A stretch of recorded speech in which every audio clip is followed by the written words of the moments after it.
Libya के अंदर जा रहा था, चलिए ये स्टोरी बताता हूँ। पहले मैं लीबिया के अंदर जा रहा था और मेरे पास टूर गाइड नहीं था। वहाँ पे कंपलसरी है कि अगर आपको देश के अंदर जाना है तो आपको टूर गाइड होना चाहिए। तो वो मैं इमिग्रेशन पे गया और मैंने बोल दिया आप तो शाहरुख खान की तरह दिख रहे हो, आप तो लीबियन शाहरुख खान हो। इतना बंदा खुश हो गया, बोला जा तेरे रूल नहीं फॉलो कर रहा मैं। आपको पता था वहाँ शाहरुख खान की फैन फॉलोइंग है, सारी अरबिक कंट्री में शाहरुख खान की फैन फॉलोइंग है। अच्छा, उसने कहा जाओ जाओ जाओ भाई चलो ये तो समझ में आता है, पर पेरू तो बहुत दूर है भाई, वो कैसे देख रहे हैं? में आप जाकर देखोगे एकदम पूरे शाहरुख खान के फैन है वहाँ पे। और कौन सी कंट्री में बॉलीवुड की इतनी ज्यादा फॉलोइंग है? सारे अरबिक कंट्रीज में हो जाएंगे। और एक्चुअली शाहरुख खान को कोई नहीं जानता, किसी एक्स सोवियत कंट्रीज में, रशियन कंट्रीज में सब जानते हैं मिथुन चक्रवर्ती को। अच्छा, झीमी ये झीमी तो हमने सुना है। हाँ, जाके आप बोलो झीमी झीमी आजा आजा, पता है कहाँ से, आप इंडिया से हो। बाप रे, इतना ज्यादा फेमस सॉन्ग है उनका वो। और फिर पेरू में पार्टीज वगैरह हुआकाचिना एक जगह है, एक ओएसिस है, वहाँ पे लोग एकदम पार्टी वहाँ पे होती है। उसके अलावा वहाँ पे भी क्राइम है? हुआकाचिना वाले एरिया में क्राइम नहीं है एक्चुअली। पेरू में कम क्राइम है compare to other countries in South America. Crimes तो हर जगह मोर लेस हैं ही साउथ अमेरिका में, बट वहाँ पे कम क्राइम है। अच्छा, वहाँ पे ज़्यादा चांस, लेकिन इंडियन को बहुत पसंद करते हैं वहाँ पे। आप किसी भी क्लब में चले जाओ, बोल दो इंडियन, आपसे प्यार से बात करेंगे आपसे वो। और रेस्टोरेंट्स, खाना? खाना इज़ द बेस्ट। इंडिया के बाद मुझे लगता है अगर आपको बटर चिकन और चावल खाना है ना, पेरू सबसे बेस्ट कंट्री है। अच्छा, सेम टेस्ट मिल रहा है? Same, almost same taste, better actually मुझे लगता है। हम चीज़ वगैरह डाल के बनाते हैं, चिकन और राइस। अच्छा भाई, नाइट क्लब्स में वहाँ पे एंट्री वगैरह चार्ज लगता है पेरू में? एक्चुअली इंडिया में एक ये हिसाब किताब है, स्टैग एंट्री अलाउ नहीं करेंगे, लड़के होते अलाउ नहीं करेंगे। आज तक मेरे को देश है, बहुत ही कम देश मिला होगा जहाँ पे बोलते हैं लड़के तुम अलाउ नहीं कर सकता हूँ। मैं अकेले जाता हूँ, हर जगह अकेले ट्रैवल करता हूँ, क्लब में जाता हूँ, कोई मना नहीं करता, कोई चार्ज भी नहीं है। कोई चार्ज भी नहीं है। आप जाओ अंदर पीना है पियो फिर। अच्छा, ये सब इंडिया में ये स्टैग लड़के को अलाउड नहीं करेंगे। मैं पहले इंडिया में कभी पार्टी की नहीं, फिर मैंने एक बार मैं इंडिया में पार्टी करने के लिए गया, बोला कि लड़के अलाउ नहीं करेंगे। मैं तो कंफ्यूज था, क्यों? मुझे समझ में आया कि ये सब इंडिया में चलता है कि लड़के अलाउ नहीं करते हैं। हाँ ये तो है, बहुत टाइम इंडिया से। के बाहर ये सब नहीं होता भाई इंडिया में तो है ना, स्टैग से पैसे लेते हैं, कपल एंट्री है, फिर कम पैसे लेंगे, लड़कियों के लिए तो फ्री है एकदम। एक्चुअली बात ये है कि इंडिया में फिर लड़के मोस्टली जाते हैं कि लड़कियां आती ही नहीं है। इंडिया के बाहर क्या है कि बराबर इक्वल क्वालिटी में बहुत सारी कंट्री में तो लड़कियां ज्यादा रहती है क्लब के अंदर। सही बात है। देन लड़के। भाई इतनी कंट्रीज आप घूम लिए हो, सबसे स्ट्रेंज बात अगर किसी कंट्री की आपको लगे तो कौन सी, क्या बात है, और वो कौन सी कंट्री है? अच्छा हाँ, स्ट्रेंज बात, ओके। सो स्ट्रेंज तो नहीं है, उसकी एक हिस्ट्री है कि कैसे बिहारीज पहुँचे थे। बहुत सारे जो कंट्री हैं, सूरीनाम और गयाना, बहुत सारे लोग तो ऐसा बोलते हैं कि उन्होंने जो सूरीनाम देश का नाम रखा है, श्रीराम के नाम पे रखा है। अच्छा, कि श्री राम का देश है इसलिए इसको सूरीनाम बोल देते हैं। बट उसकी बहुत सारे फैक्ट्स हैं कि ये नाम इधर से आया, ये नाम उधर से आया है। बट एक्चुअली कंट्री है कहाँ भाई? ये साउथ अमेरिका में कंट्री है। अच्छा, साउथ अमेरिका में कंट्री है। ये ब्राज़ील के ऊपर है, ब्राज़ील के नॉर्थ में है। अच्छा, ब्राज़ील के नॉर्थ में दो कंट्री, सूरीनाम और गयाना। सो बेसिकली क्या था कि इंडिया उस समय जब ब्रिटिश जब थे तो यहाँ से बिहार और यूपी से लोगों को लेके गए थे सूरीनाम गन्ने के प्लांटेशन के लिए। अच्छा, तो उसकी वजह से वो लोग वहाँ पहुँचे थे और वहीं रह गए। तो आपको वहाँ का प्रेसिडेंट का नाम जो है, उनका नाम है चंद्रिका प्रसाद। अच्छा, इमिग्रेशन ऑफिसर जो मिला उसका नाम था भगवान दास। और वहाँ पे छठ मनाते हैं। अच्छा, और वहाँ पे लाइक बहुत बड़ी इंडियन लाइक फेस्टिवल है। और आपको जो खाने बिहार में मिलेंगे वहाँ आपको मिल जाएंगे। और जो उनकी लैंग्वेज है वो भोजपुरी बोलते हैं, और भोजपुरी और मगही का मिक्स बोलते हैं। तो भोजपुरी मूवीज वगैरह भी देखते हैं? हाँ, भोजपुरी मूवीज देखते हैं, भोजपुरी गाने गाते हैं। अरे भाई, साउथ अमेरिका में ये चल रहा है। और 35% पॉपुलेशन है उस देश में, उस इन बिहारी कम्युनिटी की। अच्छा जी। हाँ, और वो काम क्या क्या कर रहे हैं? फार्मर्स ही हैं या वो सब काम कर रहे हैं। अब तो प्रेसिडेंट बन गए वो काम कर करके। तो उस देश का हेड वो बिहारी। बट वहाँ का इंफ्रा, वो एक रिच कंट्री है या कैसी कंट्री? इंडिया जैसे ही मान लो आप, उतनी ज़्यादा रिच कंट्री नहीं, पुअर कंट्री भी नहीं है, ओके कंट्री। इंफ्रास्ट्रक्चर, लोगों में सिविक सेंस वगैरह तो मुझे लगता है इंडिया से ज़्यादा बेटर है हर जगह। इंडिया में उतना ज़्यादा है ही नहीं सिविक सेंस। इंडिया में जो ये सब थूकने वाला मुझे समझ नहीं आता। रजनीगंधा खा के थूक दिया कहीं भी, ये पान खा के कहीं भी थूक दिया।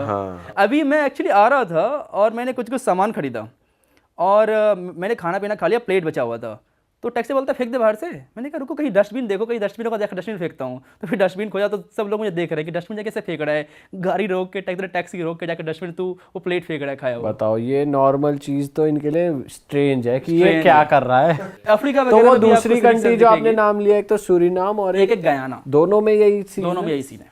आप दोनों में गए? दोनों में मैं गया हूँ। बहुत सारी कंट्रीज है। मॉरिशस, वहाँ पे भोजपुरी बोलते हैं बहुत सारे लोग। अच्छा, मॉरिशस हो गई आपकी एग्जाम्पल, फीजी हो गई। आप अगर फीजी को सुनोगे तो आपको लगेगा तो भोजपुरी बोल रहा है बंदा। सेम है सूरीनाम, उसको कहते हैं सरनामी हिंदुस्तानी, उसका जो लैंग्वेज है अच्छा सरनामी हिंदुस्तानी। तो वो लोग इंडियंस को कैसे देखते हैं? नॉर्मल हाँ अपने नॉर्मल भाई देखते जैसा? हैं, उनको बिलीव ही नहीं था पहले तुम आप इंडिया से आए हो, उनको लगता है तो लोकल ही हो। अच्छा फिर बोलते नहीं मैं इंडिया से हूँ, अच्छा अच्छा। तो पहले अब तो काफ़ी स्ट्रिक्ट हो गए क्योंकि इंडियंस जाते थे पहले सूरीनाम, फिर वहाँ से वो आगे बढ़ के फिर यूएस। डंकी रूट। डंकी वाले तो एकदम सारे हर जगह पहुँच रखे हैं उस तरफ, उस एरिया में। अच्छा इतने रिमोट एरियाज तक भी पहुंच रखे हाँ हैं। डेरियन गैप कैसे क्रॉस करके जाते हैं आप देखो ना, Darien Gap one of the most dangerous thing है वो करना। क्या है भाई वो जंगलों के बीचों बीच जाते हैं, अमेजोन जंगल के बीच, रिवर क्रॉस करना होता है, आधे लोग मर जाते हैं, और कार्टेल्स हैं, कार्टेल्स को रॉब कर लेते हैं, मार देते हैं, इतने डेंजरस यूज करके वो जाते हैं। तो कितना ज़्यादा मतलब समझ ही नहीं आता। एक एग्जांपल देता हूँ, मैं फिनलैंड में था, मैं अभी 2-3 महीने पहले मैंने क्रूज़ लिया इस्टोनिया से फिनलैंड के लिए। मैं फिनलैंड में उतरा और अचानक से 30-40 इंडियन हम घुसे एकदम क्रूज के अंदर। मुझे लगा क्या हो गया, तो फिर चला कि ये लोग तो क्लीनर्स हैं, क्रूज क्लीन कर रहे हैं। फिर मैंने एक दो सब्सक्राइबर मिल गए, फिर बात की कि भाई कहाँ से हो, तो मैंने कि हम पंजाब से हरियाणा से हैं, यहाँ पे ऐसे काम करते हैं हम लोग, डंकी मार के यहाँ पर आए थे, कोई काम नहीं मिलता तो ये काम कर लेते हैं।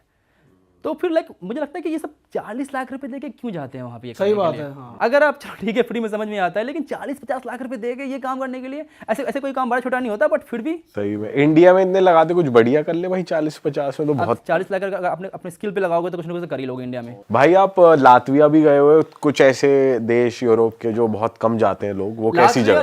लिथुआनिया और इस्टोनिया ऐसा लग रहा है एक मिनी रशिया आपको मिलेगा। सब रशियन बोलते हैं, रशिया से टूट के बना है, सोवियत से टूट के बना है। कैसे वहाँ के लोग? लोग अच्छे हैं, थोड़े से कोल्ड तो हैं। ठंडा है देश वैसे, वेदर वाइज भी ठंडा है, लोग भी ठंडे हैं। पर वहाँ का कल्चर और भी ओपन है, ऐसा है? ओपन तो है। हमने ऐसा सुना है भाई कि हम ट्रैवल एजेंट से बात कर रहे थे एक बार कि भाई कहीं पार्टी वार्टी जगह बताओ, कह रहा भाई लातविया चले जाओ, लड़कियां आपको आगे से ले जाएंगी घर के अंदर, इंडियंस की बहुत इज्जत है वहाँ। ये सब ये इतना तो मैंने कहीं नहीं ये तो कहीं नहीं होने वाला है। ये ना रील्स में बहुत आ जाता है फीड में कि भाई फिनलैंड चले जाओ, कोई मना ही नहीं कर रही। ऐसा होता है क्या? ये सब के लिए ऐसे कहने की बात है, आपको ट्रैवल एजेंट आपसे पैसा बनाना चाह रहा होगा, इससे बुला जाने। भाई हमारे ना इंस्टाग्राम पे लॉन्डे ग्रुप में ऐसी रिल भेजते हैं हमारे लॉन्डे कि भाई ये देखो कुछ भी हो जाए, लड़की आपको कैसे उठा के चली जाएगी, बहुत रेयर होता है। ऐसा नहीं होता इन दोस्तों। उठा के चली जाइए तो कुछ ज्यादा हो गया। पर बात करने आगे से आ जाते हैं। अप्रोच करने आए तो वो तो चलो ठीक है, मान भी सकता हूँ मैं कि आ जाओ अप्रोच करने के लिए, उठा के चले जाए। जल्दी चलो मेरे घर के अंदर। घर के अंदर चलो। अच्छा भाई एक बहुत पॉपुलर कंट्री है हमारे, मतलब जहाँ हमारे लोग बहुत जाते हैं, स्विट्जरलैंड। हाँ। ब्यूटी के लिए कपल्स बहुत जाते हैं। तो मैं चाहता हूँ आप थोड़ी ऐसी कंट्री बताओ जो स्विट्जरलैंड से भी ब्यूटीफुल आपको लगी हो, या अगर स्विट्जरलैंड का ऑल्टरनेटिव लोग देख रहे हैं तो वहाँ जा सकते हैं। नॉर्वे, स्वीडन और डेनमार्क मुझे बहुत अच्छा लगा, ब्यूटीफुल लगा, सुंदर है। स्पेशली नॉर्दर्न नॉर्वे वगैरह, ब्यूटीफुल माउंटेन्स, अमेजिंग लेक्स। अच्छा, और वहाँ पे जाने के लिए सही वेदर कौन सा होता है? आप समर्स में जाओगे तो आप वार्म रहेगा और 24 सनलाइट रहता है, मिडनाइट सन कहते हैं उसको। सन वहाँ कभी डूबता ही नहीं है। आप गए हो ना? मैं गया हूँ वहाँ पे।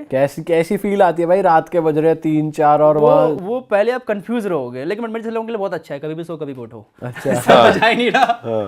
लेकिन आप शुरू में जाओगे तो लाइक आपका ब्रेन कंफ्यूज है कि सोना कब है, उठना कब है, ऐसा लगेगा आपको जेट लैग हो गया है। हाँ। आपको ऐसा फील क्योंकि भाई वहाँ रेस्टोरेंट्स भी तो टाइम से बंद हो जाते हैं, 12 बजे बंद हो जाते हैं। हाँ, और आपको लग रहा है कि भाई अभी तो दिन ही हो रहा है, मेरे को तो नाश्ता करना है। हाँ, तो ये आपको फील होगा। बट वो सर्दियों में फिर होता है वो पोलर नाइट्स, जहाँ पे फिर आपको नॉर्दर्न लाइट्स दिखती है। पर जब आपकी वहाँ के लोगों से बात हुई और कुछ इंटरेक्शन होती है, आपने बताया मतलब इंडिया के बारे में ऐसा लोग कुछ? पता नहीं कुछ ज़्यादा ही कोल्ड है, उतना इंटरेस्टेड ही नहीं रहते उतना ज़्यादा बात करने के लिए, जो कि रशियन वगैरह रहते हैं ना कि चलो क्या है नहीं, या बात करते हैं आपसे नहीं बात करते हैं। वहाँ के लोग इतने इंटरेक्ट नहीं करते, लाइक ठीक है, हाँ ठीक है तुम टूरिस्ट हो। इतने यूज्ड टू लोग यूरोप में टूरिस्ट देखने का ना कि उनको फर्क ही नहीं पड़ता यार। तो भाई ये नॉर्दर्न लाइट्स का एक्सपीरियंस कैसा था आपको? कि जो हमने वीडियोस में देखा सुंदर लगता है, रियल सुंदर लगता है, बट वो ठंडी रहती है क्योंकि आप ठंडी में दिखता है वो।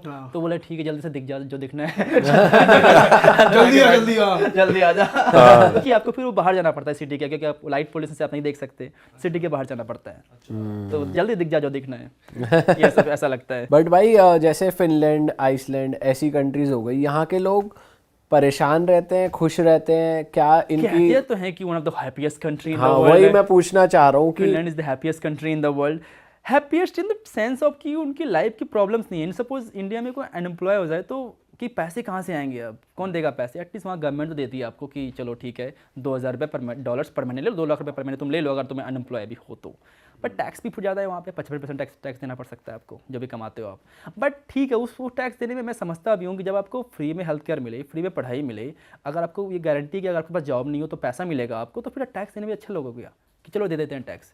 इंडिया में वो सब कहाँ है, फ्री हेल्थ केयर, आप किसी सरकारी स्कूल चले जाओ, आप किसी चले जाओ सरकारी हॉस्पिटल में क्या हालत है आपको पता ही है। सही बात है भाई। बट भाई जब आप ऐसी कंट्रीज़ के लोगों से इंटरेक्ट करते हो, आप उनका आपस में हस्बैंड वाइफ का रिलेशन भी देखते हो या समझते हो कि यहाँ के लोग शादी करना चाहते हैं नहीं करना चाहते, बच्चों की अपब्रिंगिंग देखते हो, तो ऐसे वाइज आपको कौन सी कंट्री में लगा कि यार ये कंट्री, जैसे जापान के लिए कहते हैं बहुत लोनली अकेलापन है, ऐसी और कौन सी कंट्रीज आपको लगी कि भाई बहुत अकेले लोग हैं या अकेले ये लोग तो जितने भी मुझे लगता है kind of first world country हो गई ना, इतना ज़्यादा सेल्फ सेंटर्ड लोग हो गए हैं अपने आप में कि काइंड ऑफ मुझे लगता है उनकी ज़िंदगी इंडिविजुअलिटी चलती है। हमारे यहाँ कम्युनिटी से चलती है कि अगर मेरे को आज कुछ दिक्कत हो जाए तो मेरे फैमिली जितनी सारी ज़मीन सब बेच देंगे, मुझे वो ठीक कराएंगे। अमेरिका में नहीं होने वाला ऐसा, कभी कभी नहीं होने वाला कि आप ठीक है आप क्या कर सकते हो।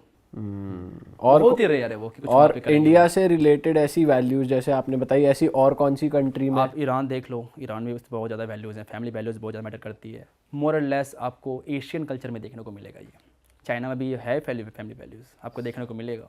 यूरोपियन कंट्रीज में उतने ज़्यादा नहीं है, वो बहुत ज़्यादा इंडिविजुअल वहाँ पे लोग हैं। भाई कहीं की अल्कोहल आपने ट्राई करी हो कि भाई इस देश की सबसे बड़ी और यूनिक है? मैं एक बार गया था वोडका म्यूजियम सेंट पीटर्सबर्ग में, वहाँ पे 50 टाइप के वोडका मुझे ट्राई करवाया गया, तो फिर मुझे समझ आया कि वोडका में भी अलग अलग टेस्ट होता है। 50 तरीके की? हाँ, वहाँ पे अलग अलग टेस्ट है, आप टेस्ट कर सकते हो वोडकाज। एक्चुअली एक फैक्ट है रशिया के बारे में कि Russia produce 60% of the world vodka, but they consume 70% of the world vodka. 10% उसको मंगवाना ही पड़ जाता है कि इतने वोडका कम पड़ रही है। कम पड़ रही है भाई ठंड भी तो ज्यादा है ना वहाँ पे। एक्चुअली मेरा पहला ड्रिंकिंग एक्सपीरियंस वोडका ही रहा था। मैं रशियन ट्रेन में था और एक दादी आई, बोलती उठो उठो उठो उठो, चाय पिएगा रशियन चाय? मैंने कहा दो। वो वोडका दी दिया मुझे उन्होंने। अब मैंने कहा मार ले एक बार में। मैं मारा एक बार में, पूरा एकदम पता नहीं जलने लग गया मुझे, और फिर एक में ही मुझे वो चक्कर वगैरह आने लग गया, मैं एक में ही सो गया। तो अच्छी बात, एक तो अच्छी बात थी कि 7 दिन की ट्रेन जर्नी थी मेरी, तो मैं आराम से सोया रहा 1 दिन तक। अच्छा, एक दिन तक। और मैक्सिकन टकीला ट्राई करी आपने? हाँ, टकीला ट्राई किया। मैं टकीला सिटी भी गया हूँ। टकीला सिटी भी है? हाँ, टकीला एक्चुअली टकीला सिटी से प्रोड्यूस हुआ है। अच्छा, एक सिटी एक वहाँ पे कहते हैं टकीला, तो वहाँ से टकीला निकला है। मैक्सिको में ही है मैक्सिको वो? में है भाई मैक्सिकन कल्चर और इंडियन कल्चर कहते हैं काफी सिमिलर है, क्योंकि स्पाइसी फूड वो भी खाते हैं, हम भी खाते हैं स्पाइसी फूड। राजमा खाते हैं वो राजमा बहुत ज़्यादा खाते हैं वहाँ पे, चिकन खाते हैं, रोटी खाते हैं, रोटी मतलब तड़ते रोटी खाते हैं। हाँ। खाना बहुत सिमिलर है उनका। और क्या वैल्यूज सिमिलर लगी? वैल्यूज़ तो हैं, फैमिली वैल्यूज़ वहाँ भी आपको देखने को मिलेंगे। वैल्यूज़ में वो लोग भी बहुत ज़्यादा हेड नॉट करते हैं, आपको देखोगे तो लाइक नोट करते हैं वो लोग। और वहाँ पे जैसे मैक्सिको में थे आप, तो कुछ जैसे वहाँ पे वो बहुत चलता है कार्टेल वगैरह का सिस्टम, तो कुछ देखा आपने? जनरली टूरिस्ट को परेशान नहीं करते हैं, टूरिस्ट के साथ उनका हमने तो सुना है टूरिस्ट को बचाते हैं वो पुलिस बचाते से। हैं। टूरिस्ट को आप कुछ नहीं करेंगे। एक बड़ा ही अनफॉर्चुनेट एग्जांपल था। एक लड़की थी इंडिया की, ट्रैवल ब्लॉगर थी, और उसकी डेथ हो गई थी क्योंकि 2 कार्टेल आपस में भिड़ गए थे। तो उस बीच में वो फायरिंग में आ गई थी, उसकी डेथ हो गई थी। बट वो टूरिस्ट को कुछ नहीं करते जनरली। भाई और आपने वर्ल्ड में, जैसे इंडिया का हिंदू कल्चर हमने सुना है बाली में आपको देखने को मिलता है, ऐसा और कौन सी जैसे आपने बताया कि सूरीनाम में दिख जाएगा आपको, गयाना में दिख जाएगा, और कहाँ मॉरिशस में दिख जाएगा, मॉरिशस में, फिजी में दिख जाएगा, और भी किसी कंट्री में, जैसे रशिया में कहते हैं बहुत लोग आजकल। रशिया में एक्चुअली वो हो रहा है, पूरा हिंदुज़म नहीं, किसी की ये सब कंट्री पूरा हिंदुज़म मानती है, बट रशिया में एक सेक्टर जो इस्कॉन वाला पार्ट है, सिर्फ जो कृष्णा को मानते हैं वो लोग। अच्छा। एक तो वो उन्होंने स्टार्ट कर दिया है अभी। रशिया में आपको बहुत सारे यूरोपियन कंट्रीज में देखने को मिल जाएगा क्या कि लोग आते हैं, लोग हरे राम हरे कृष्णा कर रहे हैं, और बड़ी बड़ी एकदम उन्होंने मूर्ति बना रखी है, उसको फॉलो कर रहे हैं। भाई ऐसी कौन सी कंट्री है जहाँ पर आप जाना रिग्रेट करते हो, मतलब आप बेकार ही गए, आपको बिल्कुल मजा नहीं, ऐसा रिग्रेट तो नहीं है, मुझे एक बार तो हर जगह जाकर देखना ही था। अच्छा। लेकिन मैं वापस से बहुत सारी कंट्री नहीं जाना चाहूंगा, अनलेस एंड उनमें से कौन सी country आती पैसे है? मुझे नहीं मिले। पैसे भी देने पड़ेंगे आपको वहाँ जाने के लिए, और सारा खर्चा भी, तभी जाऊंगा सारी कंट्रीज में, ऐसे नहीं जाऊंगा। कौन सी है वो? Example Djibouti. भाई जिबूटी कौन सी कंट्री है, कहाँ पड़ती है ये जिबूटी है हॉर्न ऑफ अफ्रीका में, इजिप्ट और सूडान के आसपास है वो, कि एक छोटी सी टाइनी सी कंट्री है। बट वहाँ पे मिलिट्री बेस बहुत सारे हैं, सारे देश के वहाँ पे मिलिट्री बेस आपको मिल जाएंगे। वो देश मिलिट्री बेस के लिए बना हुआ है। यूएस की मिलिट्री बेस है, चाइना की मिलिट्री बेस है, फ्रांस की है, यूके की है, सबकी मिलिट्री बेस आपको वहाँ पे मिल जाएगी। तो उसकी वजह से लोग वहाँ पे थोड़े हॉस्टाइल हो रखे हैं, बिल्कुल भी पसंद नहीं करते टूरिस्ट को। आप जाओगे रोड पर लेके चिल्लाएंगे, हे जाओ यहाँ से, जाओ यहाँ से, ऐसे कुछ बोलने लग जाएंगे। इतना मेरा बुरा एक्सपीरियंस रहा उस देश के अंदर। मैं गया था, रहूँगा 1 हफ्ते। मैं सुबह पहुँचा हूँ, शाम को चलो छोड़ो इस देश को, मैं निकल रहा हूँ इस देश से। मैं जाता हूँ इस देश से, हो गया मेरा।